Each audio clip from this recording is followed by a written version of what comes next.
Good morning, welcome to news analysis. నేను జ్యోత్స్న. డిస్కషన్లోకి వెళ్లే కన్నా ముందు వివిధ పత్రికల్లో వచ్చిన వార్తా కథనాలను ఒకసారి చూద్దాం.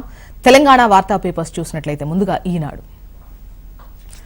ఇక్కడ నిన్నటి రిజల్ట్కు సంబంధించిన వార్తని హైలైట్ చేస్తూ ఇండియా మెరిపించినా కూడా ఎన్డీఏకే పీఠం దక్కింది అంటూ నిన్నటి రిజల్ట్స్ను హైలైట్ చేస్తూ వార్తనిచ్చారు.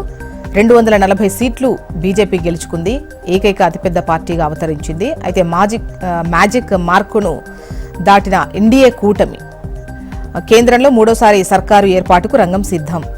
తెలుగుదేశం జేడీయూలతో కలిసొచ్చిన పొత్తు, మళ్లీ ప్రధానిగా నరేంద్ర మోదీ. అయితే విపక్ష ఇండియా కూటమి కలలను కల్లలుగా మారుస్తూ కేంద్రంలో వరుసగా మూడోసారి అధికార పీఠాన్ని ఎన్డీఏ ముద్దాడింది. మరో 5 ఏళ్ల పాటు దేశాన్ని పాలించేందుకు రెడీ అయింది. అయితే ప్రధానమంత్రిగా నరేంద్ర మోదీ వరుసగా 3వ దఫా బాధ్యతలు చేపట్టడం దాదాపుగా లాంఛనం అని అనుకోవచ్చు. అయితే ప్రభుత్వ ఏర్పాటుకు అవసరమైన మెజారిటీని సాధించలేకపోయినా కూడా ఈ ఎన్నికల్లో కాంగ్రెస్ నేతృత్వంలోని విపక్ష కూటమి చూపినటువంటి పోరాట పటిమ నిస్సందేహంగా ప్రశంసార్హమే. అధికారం దక్కినా అటు అయోధ్య రామమందిరం ఉన్నటువంటి ఫైజాబాద్ నియోజకవర్గంలో ఓడిపోవడం, సొంతంగా మ్యాజిక్ మార్కును అందుకోలేకపోవడం భాజపాకు ఒకంత నిరాశ అంటూ ఈ వార్తను హైలైట్ చేసింది ఈనాడు. ఇక రైట్ సైడ్ కనుక చూసినట్లయితే ఏపీ రిజల్ట్కు సంబంధించి చరిత్ర ఎరుగని విజయం ఇది అంటూ ఈ వార్తనిచ్చారు. 5 ఏళ్ల వైసీపీ అరాచకాలకు సమాధి కట్టిన ఏపీ ప్రజలు అంటూ కథనాన్నిచ్చారు.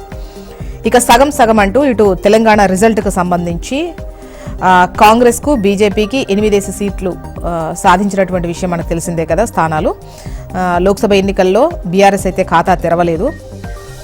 బీఆర్ఎస్కు 2 చోట్ల కూడా బీఆర్ఎస్ 2 చోట్ల 2వ స్థానంలో ఉంది, 14 చోట్ల 3వ స్థానంలో పడిపోయింది.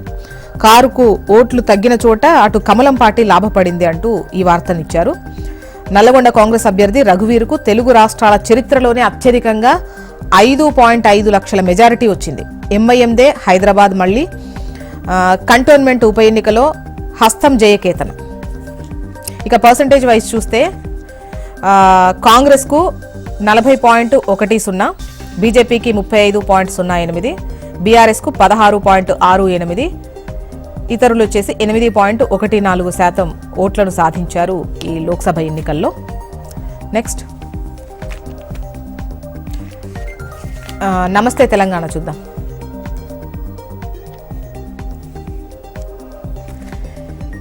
గెలిచి ఓడిన మోదీ పార్టీ అంటూ లోక్సభ ఎన్నికల్లో మ్యాజిక్ ఫిగర్ దాటని బీజేపీ, ఎన్డీఏ కూటమి 300 కూడా చేరలేదు అంటూ ఈ వార్తనిచ్చారు. 100 లోపే కాంగ్రెస్, అంటే 99 స్థానాలు వచ్చాయి కాంగ్రెస్కి. మిత్రులతో కలిపి 233 స్థానాలు వచ్చాయి. ఇది ఓటర్ ఇచ్చినటువంటి విలక్షణ తీర్పు అని చెప్పొచ్చు.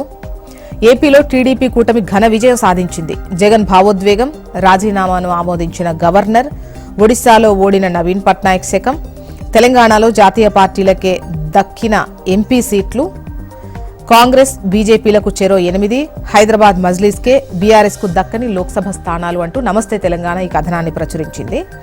ఎన్డీఏకు ఓవరాల్గా 293, అంటే 300 సీట్లు అయితే రాలేదు కానీ 293. లాస్ట్ టైం చూస్తే 303 ఒక్క బీజేపీకే వచ్చాయి. ఇక్కడ 293 ఎన్డీఏ కూటమికి వచ్చాయి. బీజేపీకి వచ్చేసి 241, కాంగ్రెస్కు 99, ఇండీ కూటమికి వచ్చేసి 233. నెక్స్ట్ వెలుగు. ఇక్కడ బచ్గయా అంటూ బొటాబొటీ మెజారిటీతో గట్టెక్కిన ఎన్డీఏ అంటూ ఈ వార్తనిచ్చారు. మ్యాజిక్ ఫిగర్కు 32 సీట్ల దూరంలో ఆగింది బీజేపీ. గత ఎన్నికల్లో పోలిస్తే 63 సీట్లు తగ్గాయి బీజేపీకి వచ్చేసి. దెబ్బ కొట్టిన యూపీ, ఆదుకున్న ఆంధ్ర, ఒడిశా, బీహార్. భారీగా పుంజుకున్న కాంగ్రెస్ సీట్లు డబుల్. ఎన్డీఏకు 293, ఇండియాకు 233. ఇక తెలంగాణ రిజల్ట్ వచ్చేసి చెరో 8, కాంగ్రెస్ అండ్ బీజేపీకి 8 స్థానాలు వచ్చాయి. హైదరాబాద్ వచ్చేసి ఎంఐఎం యాజ్ యూజువల్, బీఆర్ఎస్కు గుండు 0, 8 చోట్ల డిపాజిట్ గల్లంతు. బీఆర్ఎస్ గ్రాఫ్ డమాల్ అంటూ కారు ఓట్లన్నీ కమలానికి బదిలీ అయ్యాయి. 5 ఏళ్లలో 47% నుంచి 17% దిగజారిన బీఆర్ఎస్ ఓటు షేరు. అసెంబ్లీతో పోలిస్తే లోక్సభ ఎన్నికల్లో భారీగా క్రాస్ ఓటింగ్ జరిగింది. 6 నెలల గ్యాప్లో 20% కారు ఓట్లకు గండిపడింది. ఆ ఓట్లన్నీ మళ్లడంతో బీజేపీకి ఎంపీ సీట్లు అయితే పెరిగాయి అంటూ ఈ వార్తనిచ్చారు. ఇక కంటోన్మెంట్ కాంగ్రెస్దే ఈ కంటోన్మెంట్ ఉప ఎన్నికకు సంబంధించి రిజల్ట్లో కాంగ్రెసే పైచేయి సాధించింది, గెలిచింది. ఉప ఎన్నికలో అధికార పార్టీ అభ్యర్థి శ్రీ గణేష్ విజయం సాధించారు. ఏపీ వార్తా విశేషాలు చూద్దాం.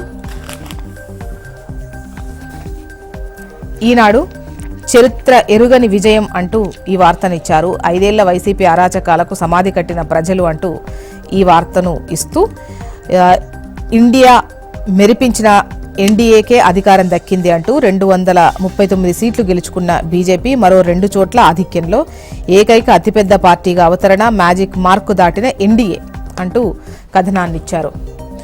నేల కరిచిన నియంత అంటూ వైసీపీ ఓటమికి సంబంధించి, జగన్మోహన్ రెడ్డి ఓటమికి సంబంధించిన వార్తను ఇచ్చారు.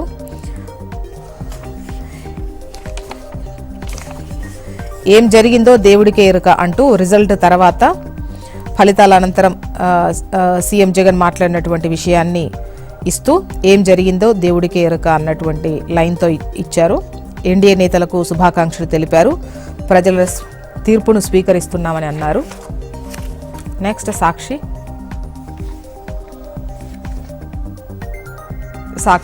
కూటమి భారీ విజయం అంటూ మొత్తం 164 స్థానాల్లో ఎన్డీఏ అనూహ్య గెలుపు, 11 అసెంబ్లీ, 4 పార్లమెంటు స్థానాలతో సరిపెట్టుకున్న వైఎస్ఆర్సీపీ. హ్యాట్రిక్ లోక్సభ ఎన్నికల్లో అనూహ్య ఫలితాలు, ఎన్డీఏకు 292, ఇండియాకు 34. గత ఎన్నికలతో పోలిస్తే 47 సీట్లు కాంగ్రెస్కు అధికంగా వచ్చాయి ఈసారి. మరోవైపు ఫలితాల తర్వాత జగన్ మాట్లాడినటువంటి విషయాన్ని, పేదల గొంతుకై నిలుస్తాం, ఫలితాలు ఆశ్చర్యం కలిగించాయి, ప్రతిపక్షం పోరాటం మాకు కొత్తేం కాదు అని అన్నారు. కాస్త భావోద్వేగానికి గురయ్యారు. అంతు చిక్కని ఫలితం, వైఎస్ జగన్ విప్లవాత్మక సంస్కరణలు, డీబీటీ ద్వారా 2.70 లక్షల కోట్ల లబ్ధి, సుపరిపాలన అంటూ ఈ వార్తను ఇస్తూ మరోవైపు ఇటు తెలంగాణ రిజల్ట్ను కూడా ఇక్కడ పొందుపరుస్తూ సాక్షిలో కథనాన్ని ఇచ్చారు. బీజేపీ కాంగ్రెస్ చెరో 8 అంటూ. మొత్తానికి ఇవి ఇవాళ వివిధ పత్రికల్లో వచ్చినటువంటి